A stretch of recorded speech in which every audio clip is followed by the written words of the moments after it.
A história começa daquele jeitão que nós gosta, com o nosso protagonista vendo a famosa Afrodite, uma deusa de respeito, se é que vocês me entendem. Ela consegue encantar todos os homens com sua incrível beleza, sendo a divindade que representa o desejo. Só de olhar pra ela, nosso rapaz já fica chorando, por ter a honra de estar na presença dessa linda deusa. É explicado pra gente que ela está insatisfeita, e na frente dela está o marido, um cara careca, feio, barbudo e com aura de betinha sem atitude. Ela tá reclamando que esse velho aí só sabe beber cachaça e não trouxe nada do que ela pediu.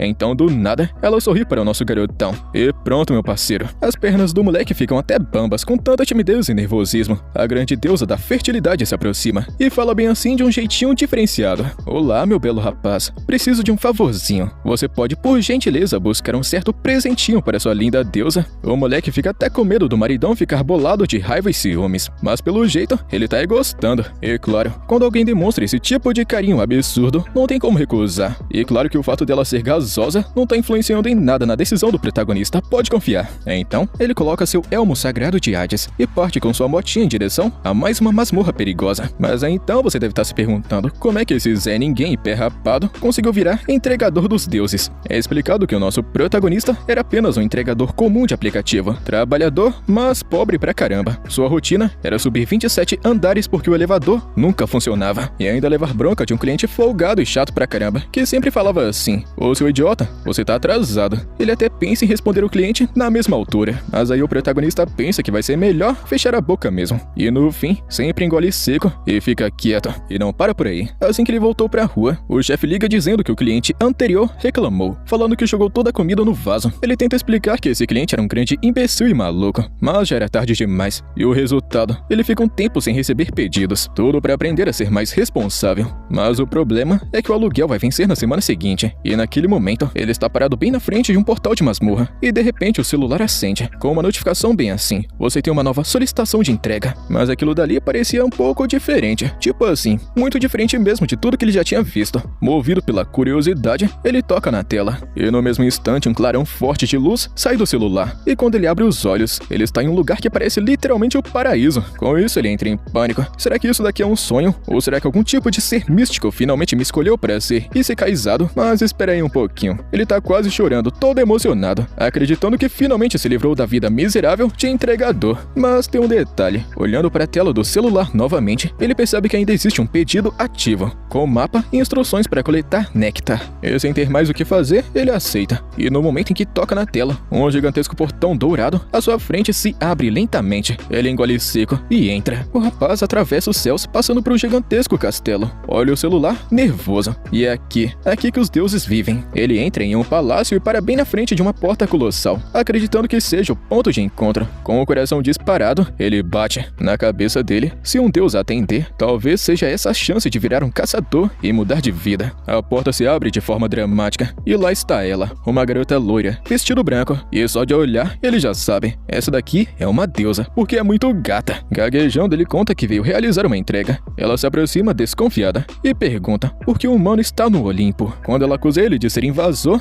ele rapidamente mostra o celular e explica que veio até aqui buscar um frasco de néctar. Ela fica hesitante e suspira. A deusa fica pensando bem assim: caramba, isso só pode ser coisa do Hermes. Então, ela pede que ele espere um pouquinho aqui, enquanto busca algo que os humanos nunca sequer pensariam em tocar. Pouco depois, ela volta com aquele néctar precioso e avisa bem assim: se meu irmão não receber isso a tempo, ele vai ficar furioso. Ela se aproxima do rosto dele e fala bem assim: não beba nenhuma gota. E ele concorda na hora. Ela aponta para os próprios olhos, falando que vai ficar de olho nele. Fica esperto, moleque, não vacila não. Ele fica indignado. Caramba, é sério isso? Ele achou que tinha escapado da vida de entregador com clientes chatos, mas no fim, só mudou da terra pro céu. Olhando para a garrafa, ele fala: parece até suco de maçã. Por um momento, ele pensa em desistir, mas logo percebe que o destinatário deve ser outro deus. Então, surge uma ideia. Já que chegou até aqui, por que não pedir para virar algo especial? Muito animado, ele decide que essa vai ser a sua última entrega. E assim, começa a atravessar uma região cheia de lava. Uma notificação avisa que ele está chegando ao seu destino. E depois de cruzar uma montanha de magma, ele encontra uma pequena casa. E muito cansado pelo calor infernal, ele bate na porta e anuncia a entrega. A porta se abre bruscamente. O calor lá dentro é ainda pior. Qualquer um nessa situação ficaria encharcado de suor. E do nada um anão, trabalhando em uma forja, se vira furioso. Quem foi que entrou aqui? Assustado, o protagonista se apressa para explicar tudo. Não sou intruso, só estou fazendo uma entrega. O anão se aproxima e logo percebe: Ah, agora eu entendi. Então foi a minha irmã que te enviou. O garoto fica em choque. Quer dizer então que eles são parentes? Mas então o anão franze a testa. Você não é o Hermes. A sua aura começa a crescer, ameaçadora. Desesperado, o protagonista explica que foi a irmã dele quem pediu a entrega. Quando o anão vê que a garrafa ainda tá cheia, ele se surpreende. É impressionante. Ele não tomou nenhum gole. O garoto responde: é claro que não. Eu não sou ladrão. Ele entrega a garrafa e o anão dá risada. Sendo honesto, eu gostei de você, moleque. Ele então revela: o único gole disso te transformaria em um deus. O protagonista congela. Ah, seu miserável. Quer dizer então que eu podia ter deixado essa vida de entregador e ter virado um deus? E agora, desesperado, ele tenta abrir a garrafa rapidamente, dizendo: é agora que a minha vida de entregador acaba. Mas antes que consiga, o anão arranca a garrafa da mão dele e abre e bebe um gole enorme. Em seguida, joga a garrafa no chão, falando que o sabor tá ainda melhor do que ele lembrava. O garoto fica devastado. Enquanto isso, o anão falava que não provava um néctar tão fresco há séculos. Então, ele se apresenta e pergunta o nome do rapaz. O nome é Hee-Chun-Lee. O anão agradece pela honestidade, mas antes que Lee diga mais alguma coisa, o anão simplesmente vira as costas, dizendo que está revigorado, então é hora de voltar para o trabalho. Lee rapidamente segura o ombro dele, dizendo assim: espera aí um pouco. O protagonista encara o anão meio atordoado e pergunta bem assim: e o pagamento, tiozão? Cadê o Pix? Lee insiste que ainda não recebeu nada, e o anão, agora apresentado como Hefesto, franze a testa por um instante e responde bem assim: pagamento? Ah, você tá falando da taxa de entrega? Resolve com outra pessoa.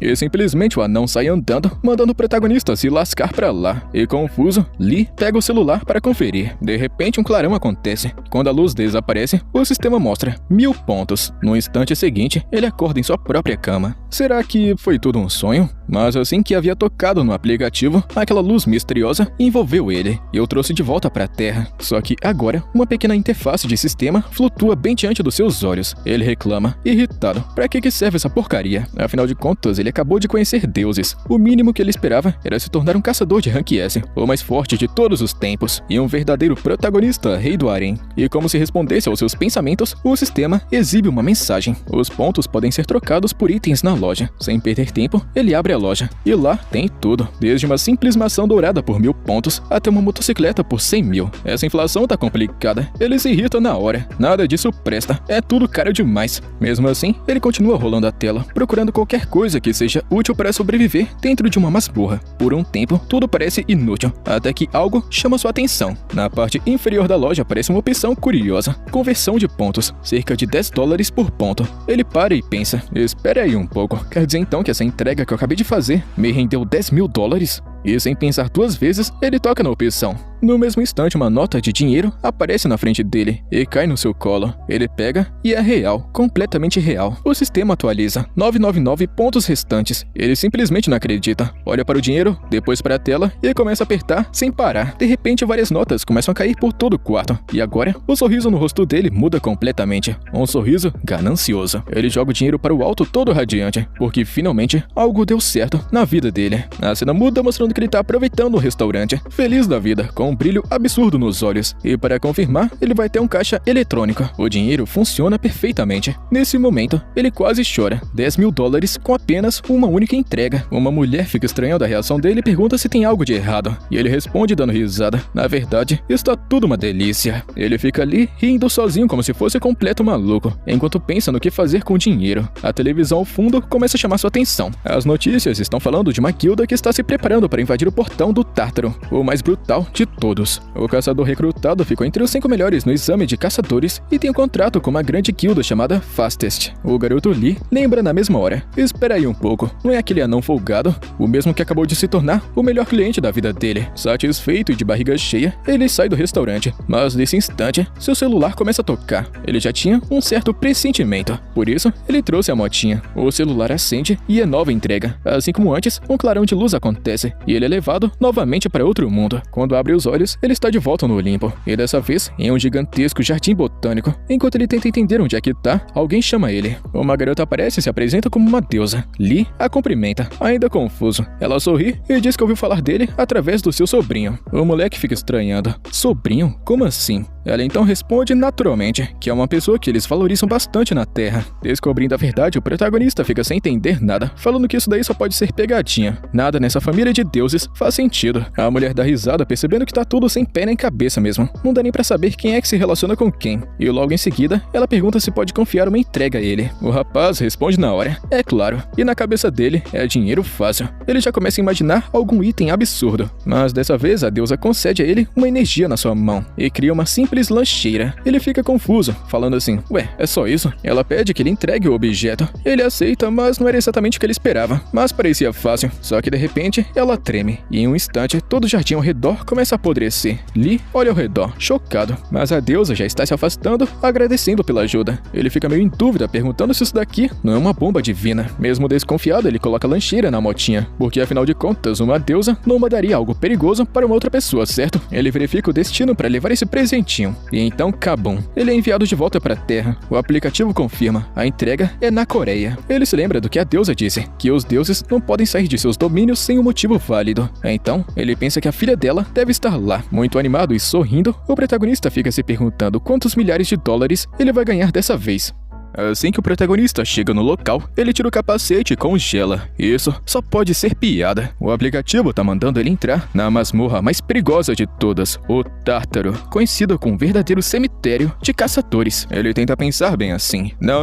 Deve ter acontecido algum erro. A filha dela não deve estar do lado de fora, mas o mapa atualiza e aponta diretamente para o interior da masmorra. Ele então entra em desespero. Nem ferrando que eu vou entrar aqui. Ele tenta cancelar, mas então aparece uma mensagem no sistema. Cancelar causa punição divina. Um cronômetro aparece. 42 minutos restantes. E se o trampo não for feito, ele vai ser transformado em um porco com mente humana. Ele fica em choque. Que tipo de punição maluca é essa aqui? Ele deveria ter conferido os detalhes da entrega bem antes, mas nada disso faz sentido agora. Para começar, nem tem como ele passar pelos guardas. E no meio do desespero, a mente dele começa a viajar, literalmente pensando em pratos chiques feitos com carne de porco. Então o sistema aparece novamente. Se precisar de ajuda, utilize a loja. Ele quase dá risada. Com que pontos? Ele tá pensando até em pagar alguns caçadores para irem no lugar dele. Mas então, ele vê uma certa opção. Por 800 pontos. Uma réplica de um item lendário. Um capacete de névoa, capaz de ocultar completamente o usuário por 30 minutos. Ele encara a oferta e já manda na lata. Isso daqui é golpe. Certeza. Só para arrancar meus últimos pontos. Mas considerando que a outra opção é simplesmente virar um porco sujo, ele compra. E já deixa claro, essa é a última entrega. Sem exceções. O capacete aparece do nada, mas quando ele tenta pegá-lo, o objeto simplesmente rola pra longe. Ele fala assim, mas que idiotice. Quando ele finalmente coloca, o sistema informa 38 minutos restantes. Ele passa direto pelos guardas e ninguém percebe. Eles apenas espirram, achando que foi um vento frio. Mesmo assim, o medo continua crescendo. Ele está entrando no Tártaro, um dos lugares mais perigosos que existem. Mas fazer o que se ele não tem escolha? Hee-jun Lee, um entregador de 20 anos, sem licença de caçador, sem contrato com entidade alguma e sem poderes. Ainda assim, ele continua avançando como se fosse macho de verdade. De alguma forma, ele chega à parte mais profunda do Tártaro. Olhando ao redor, silêncio absurdo. Ninguém tá aqui?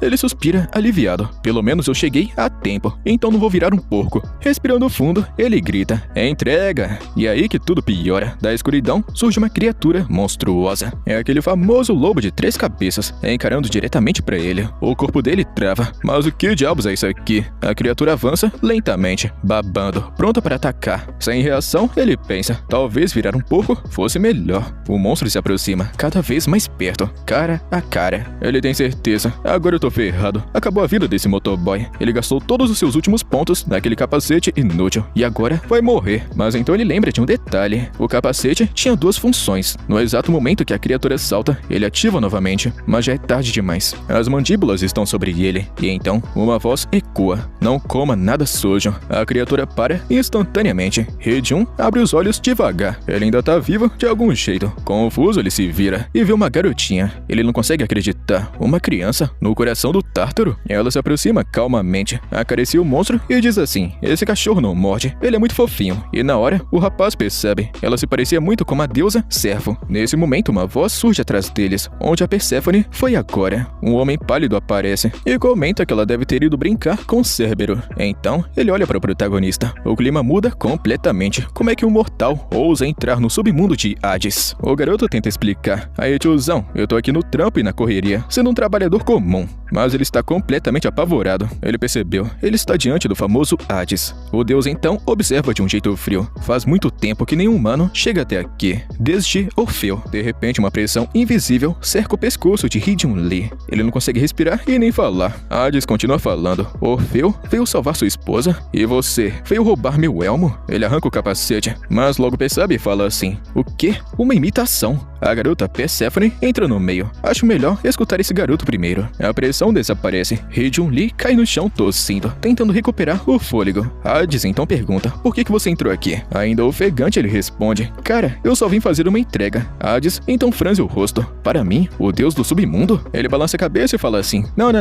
Foi sua esposa que pediu para entregar a filha de vocês. Os dois se entreolham, confusos. Hades então questiona: por que foi que Hermes não veio? Tremendo, o rapaz responde: eu não faço ideia, só recebi o pedido. Perséfone reconhece a lancheira imediatamente. Hades encara: você disse que foi minha esposa que enviou? Ele confirma. Perséfone sorri, falando assim: na verdade, foi minha mãe. Ela abre a lancheira, feliz, e diz que está quentinha. O protagonista observa confuso, falando: que merda é essa aqui? Eles são um casal mesmo? E sem pensar, ele fala em voz alta: mas ele é velho demais, isso é meio nojento. Um silêncio acontece. O protagonista levanta a mão na boca imediatamente. Ele pensa assim: não acredito que eu falei isso em voz alta. Hades agora vai me quebrar na porrada. O deus Hades então responde assim, de um jeito frio: repita isso, moleque, para o rei do submundo. Hee-Jun-Lee começa a se desculpar desesperadamente, tremendo sem parar. Mas então Hades simplesmente começa a dar risada, uma gargalhada muito alta e inesperada. O protagonista fica sem entender porcaria nenhuma. O deus Hades até limpa uma lágrima de riso e diz assim: eu nunca imaginei que um humano teria coragem de me insultar assim. Ele pergunta o nome do cidadão: Hee-Jun-Lee. Hades responde: dessa vez eu vou deixar você passar,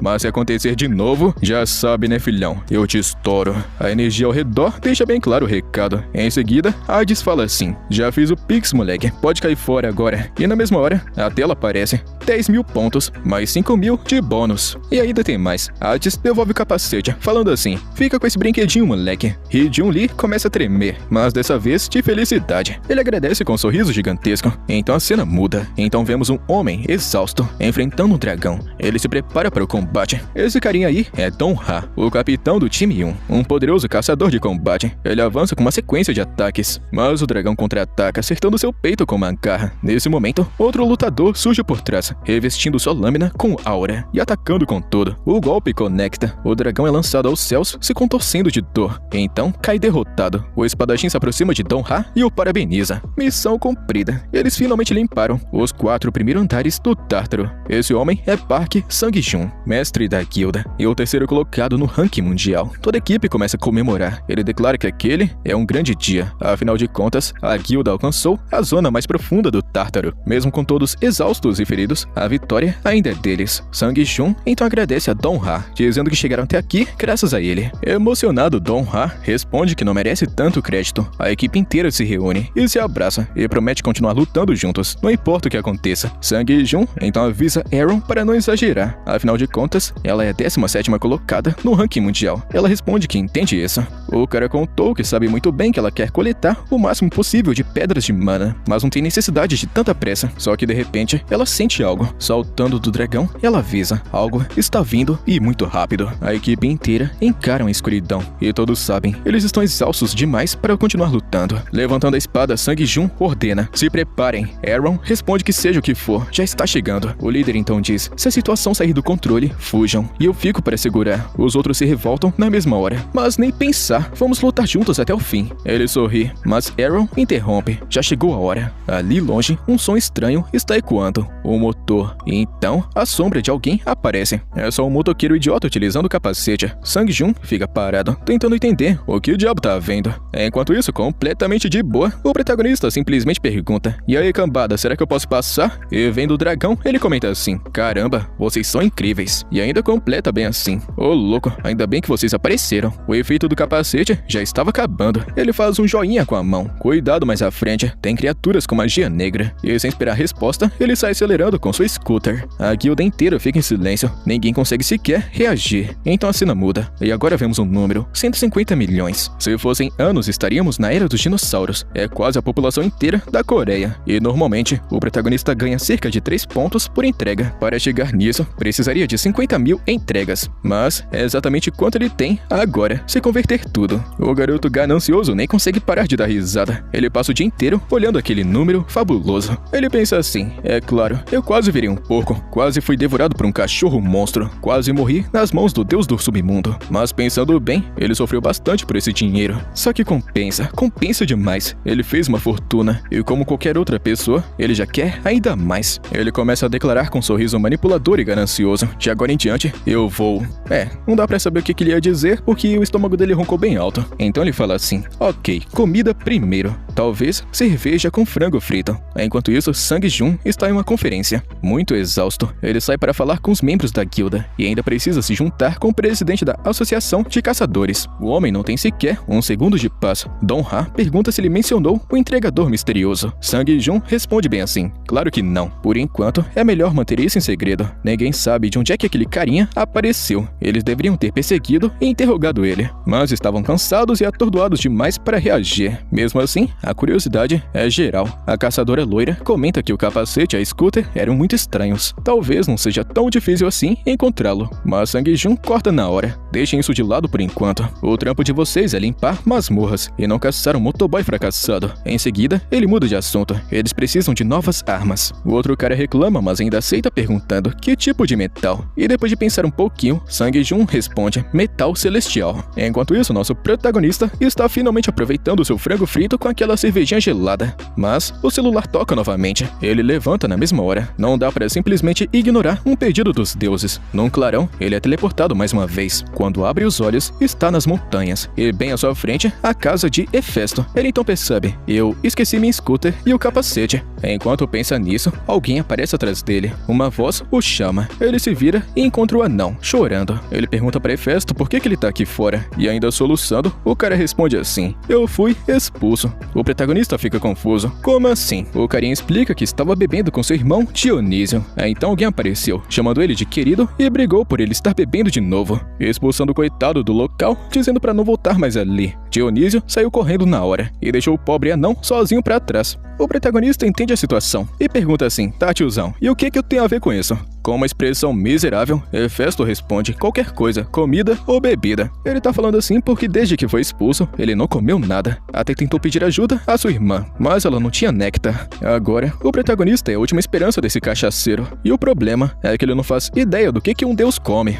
Jogado no chão e todo estourado na calçada, Hefesto fica resmungando. Carne, álcool, tudo seria perfeito. O garoto Hee-jun-lee pega o celular falando assim, tá legal, espera aí um pouquinho. Um clarão acontece e o anão continua lá deitado, farejando o ar, até que o protagonista retorna com cerveja e frango frito. Ele fala assim, eu trouxe isso daqui, espero que sirva. O anão olha confuso, mas o que é isso? Hee-jun-lee então dá um sorriso, falando que é uma combinação clássica na Coreia. O anão prova e os olhos brilham. Nunca bebi algo tão refrescante. Ele então encara o frango, falando assim, parece bem pequeno, mas assim que ele morde, isso daqui é a melhor coisa que eu já provei. O protagonista começa a duvidar seriamente se esse tiozão de boteco é mesmo um deus. O anão dá um sorriso e promete uma grande recompensa. Aí moleque, confere seu celular. E na mesma hora, mais 15 mil pontos. Hee-jun-lee fica em choque. Ele acabou de ganhar uma fortuna, entregando o frango. O anão ainda completa. Me chama sempre que precisar. Sinceramente, esse anão é um amor de pessoa. O rapaz abraça ele, mas alguém tá se aproximando. De repente, uma voz ecoa, chamando bem assim, querido. Os dois se viram rapidamente. Hefesto congela na hora, quando ela pergunta, por que você tá bebendo de novo? E sério, o protagonista quase perde a alma naquele instante, porque quem acabou de aparecer é ninguém menos do que Afrodite, a deusa da beleza e do amor. O garoto Hee-jun-lee fica completamente de boca aberta. Nunca vi alguém tão bonita. Na cabeça dele, simplesmente não faz sentido. Ele se pergunta como é que uma mulher dessas pode ser casada com aquele anão chorão. Então, ele tenta processar isso. Hefesto cai de joelhos rapidamente. Desesperado, o anão começa a explicar que só estava comendo aqui porque foi expulso. Afrodite encara ele com uma expressão que praticamente diz assim, isso deveria me convencer? Hefesto entra ainda mais em pânico. O protagonista percebe que talvez seja melhor não se meter. Afinal de contas, briga de marido e mulher não se mete a colher. Então Afrodite olha pra ele e pergunta seu nome. Ela se apresenta toda elegante dizendo ser Afrodite. E agora ele entende perfeitamente porque ela é a deusa do amor. O charme dela é absurdo. Ela pede desculpas pelo comportamento do marido idiota. E o garoto responde rapidamente: ah, tudo bem. Ele explica que só está aqui porque foi contratado para fazer entregas. Escutando isso, Hefesto rapidamente aproveita a chance. Então, garoto, será que você pode fazer uma outra entrega pra mim? O protagonista nem sabe o que responder, mas Afrodite observa com atenção antes de comentar que esse rapaz parece muito honesto e não alguém movido pela ganância. Ela sorri levemente, falando assim: acho que podemos confiar em você, afinal de contas, você é o entregador dos deuses. Hefesto adora escutar aquilo. Já o protagonista, bom, sinceramente ele preferia receber um outro tipo de trabalho da deusa Afrodite. Mesmo assim, Hefesto explica o que precisa fazer. Ele quer materiais para sua forja. O local fica na própria cidade humana e o item necessário é metal celestial. E pouco depois, Hee-Jun-Lee já está pilotando sua scooter, encarando outro portal de masmorra, se perguntando: será que é aqui mesmo? E no instante que se aproxima, a pressão da entrada cai sobre ele novamente. Seu coração dispara. Ele não consegue acreditar que está entrando em outra masmorra. E assim que viu a localização, pesquisou imediatamente. Era uma mina de mineração. Ele até tentou recusar. Disse para Hefesto que não conseguiria fazer aquilo. A última masmorra quase matou ele. O anão perguntou o motivo. Hee-Jun-Lee explicou que não é um caçador e não sabe lutar. Ele só sobreviveu antes por causa do capacete invisível. O item estava quebrado. Hefesto responde na hora: quebrado? Então me entrega. De repente ele pula animado e abre os braços. Eu sou o grande deus dos ferreiros. Posso consertar qualquer coisa no mundo. O protagonista também fica animado. Pouco depois o capacete está restaurado. Ou quase isso. Agora é uma versão reparada, com um limite de apenas 2 ativações, de 2 minutos cada. Hee-Jun-Lee entra novamente pelo portal. Mas para sua surpresa, o lugar parece quase que uma feira movimentada. Ele não tá entendendo que bagunça toda essa aqui. Ele sabia que aquela masmorra era popular, mas não naquele nível. No começo, ele achou que os monstros seriam o maior problema. Agora percebe que o verdadeiro desafio é chegar fundo bastante para encontrar o minério raro. Enquanto isso, vários caçadores circulam tranquilamente pelo local. Após pilotar por mais ou menos 30 minutos, ele finalmente chega em uma área vazia. Só que o terreno é péssimo. A motinha começa a chacoalhar violentamente. Pelo menos ele começa a ver minerais espalhados pelas paredes. Mas o que procura é diferente. Metal celestial. Um minério vermelho brilhante. Ele continua avançando, se perguntando quanto ainda falta. Até que vira uma esquina. E um esqueleto gigante passa literalmente ao lado dele. Hee-Jun-Lee quase entra em colapso, se cagando de medo. Mas continua acelerando. Afinal de contas, ele ainda está invisível. Então, acontece um desastre. A motinha bate em alguma coisa. Um dos esqueletos escuta o barulho e começa a olhar ao redor, confuso porque não tá vendo ninguém. E a pior parte, a motinha está danificada. Hee-Jun-Lee para por um instante, olha pra ela e sorri. Quer saber de uma coisa? Agora eu sou rico, não preciso mais de você. Ele pode comprar quantas quiser. Então ele continua andando pela caverna, até finalmente encontrar o que procurava. No topo de uma pilha de pedras está ali o metal celestial. Ele se aproxima lentamente, tira o capacete e sorri satisfeito. Finalmente eu achei. Só que tem um pequeno problema. Como é que ele vai tirar daqui? Ele puxa de um lado, chuta do outro e nada. Depois de vários minutos, simplesmente desiste. Tá legal, o que eu faço agora? Como sempre, o sistema resolve aparecer com uma sugestão. Verifique a loja para itens úteis. Quando ele abre, um item recomendado aparece imediatamente. Uma picareta especial de explorador, capaz de minerar perfeitamente qualquer minério, mas apenas uma única vez. Ou seja, tem uso único. E o preço, 4.700 pontos. Hee-Jun-Lee quase infarta. Isso equivale a cerca de 47 milhões da moeda dele. E ele fala assim: tá maluco, tiozão? Ele lembra que na entrada da masmorra alugavam picaretas comuns por apenas 10 mil. Então ele vai embora porque não é otário, nem ferrando que ele vai gastar isso tudo. Mas quando ele olha para a scooter destruída, ele percebe um pequeno detalhe. Talvez ele não tenha muita escolha. E percebendo que talvez não sobrevivesse à viagem de volta, Hee-Jun-Lee toma uma decisão. A opção mais segura é arriscar tudo agora. Com muita dor no coração, ele gasta os 4.700 pontos. No mesmo instante, a picareta aparece em sua mão. Ele respira fundo e tenta se convencer. Vou recuperar esse dinheiro perdido. Então ele golpeia o minério com toda a força. E o golpe acerta perfeitamente. O metal celestial se desprende da rocha imediatamente. E a picareta se desfaz no ar. Logo em seguida, o minério começa a rolar montanha abaixo. O garoto sai correndo atrás do bagulho rapidamente. E depois de muito esforço, finalmente consegue segurá-lo. E o problema, aquilo é absurdamente pesado. Mesmo sofrendo, ele consegue colocar a pedra na motinha. Então ele tenta recuperar o fôlego, pensando que seria muito mais fácil se ele pudesse ir direto ao Olimpo. Mas nesse exato momento, algo surge atrás dele. Um golem gigantesco de pedra. E o pior, ele está sem o capacete capacete invisível. O garoto congela de medo. O monstro ruge tão alto que a caverna inteira treme. Enquanto isso, em outro canto da mina, Dong-Ha está lutando contra esqueletos. Escutando o rugido, ele para imediatamente. O que foi isso? Então percebe algo vindo em disparada da escuridão. Ele se prepara para lutar, mas do nada, o protagonista passa voando em sua direção, gritando: sai da frente! O aventureiro Dong-Ha reconhece na mesma hora. É aquele carinha do Tártaro. Mas antes que ele consiga reagir, o protagonista já está passando direto por ele, avisando que se ele quiser sobreviver, é melhor meter o pé daqui. Dong-Ha nem consegue responder. Então, ele escuta passos pesados atrás dele. Quando se vira, ele percebe que tá lascado. O Golem está vindo direto na direção dele. Dong-Ha perde completamente a compostura. Se borrando de medo, ele começa a correr desesperado. Espera aí, moleque, me dá uma carona. Então a cena muda. O rapaz chega completamente destruído, gritando que quase morreu de novo. Hefesto olha pra ele impressionado. Você é muito rápido, moleque. Mas o protagonista explode de raiva. Aí, tiozão, por que você não avisou que aquele lugar era um inferno? O anão fica muito confuso.